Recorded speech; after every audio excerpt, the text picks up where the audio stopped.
ಇನ್ನು ಮಲ್ಲಿಕಾರ್ಜುನ ಖರ್ಗೆ ಅವರನ್ನ ಭೇಟಿಯಾದ ನಂತರ ನಾಯಕರುಗಳು ಮಾಧ್ಯಮದ ಮುಂದೆ ರಿಯಾಕ್ಟ್ ಮಾಡಿದ್ರು. ಹಾಗಾದ್ರೆ ಯಾವ ಯಾವ ನಾಯಕರು ಏನೇನು ಹೇಳಿದ್ರು ಕೇಳಿ. ಸವಾರದ ಭೇಟಿ ನಮ್ಮ ರಾಷ್ಟ್ರೀಯ ಅಧ್ಯಕ್ಷರಿದ್ದಾರೆ. ಸೊ ಬಂದಿದ್ರು. ಸೊ ಎಲ್ಲ ಒಟ್ಟಿಗೆ ಕೂಡಿ ಬಂದು ಭೇಟಿ ಆಗಿದ್ವಿ ಅಷ್ಟೇ. ಏನಿಲ್ಲ, ಇವತ್ತಿನ ನಮ್ಮ ಸರ್ಕಾರದ ಬಗ್ಗೆ ಸ್ಥಿತಿಗತಿಗಳನ್ನ ಅವರು ಕೇಳಿದ್ರು, ನಾವು ಚರ್ಚೆ ಮಾಡಿದ್ವಿ. ಅಷ್ಟಕ್ಕೆ ಸೀಮಿತವಾಗಿರುವಂತ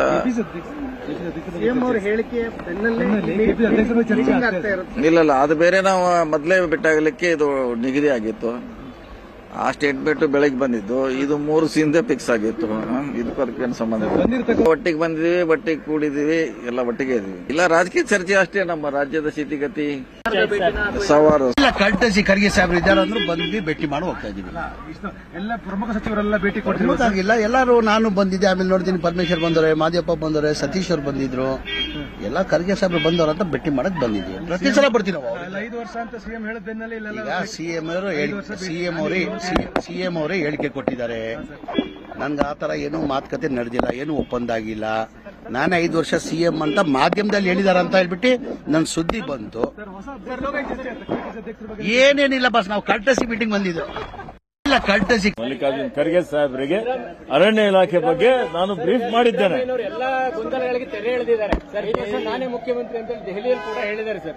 ನೋಡಿ, ಮುಖ್ಯಮಂತ್ರಿ ಪದವಿನೂ ಖಾಲಿ ಇಲ್ಲ.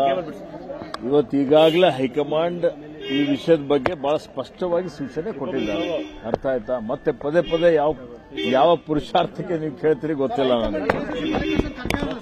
ಮಲ್ಲಿಕಾರ್ಜುನ ಖರ್ಗೆ ಸಾಹೇಬರಿಗೆ ಅರಣ್ಯ ಇಲಾಖೆ ಬಗ್ಗೆ ನಾನು ಬ್ರೀಫ್ ಮಾಡಿದ್ದೇನೆ.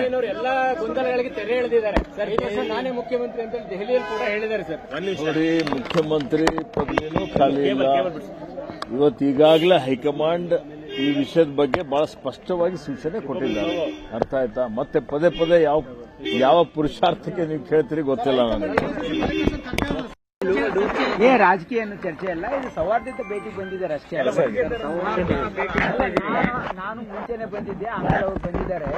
ಇದು ಸೌಹಾರ್ದತೆ ಭೇಟಿಗೆ ಬಂದಿದ್ದಾರೆ. ಇದಕ್ಕೇನು ರಾಜಕೀಯ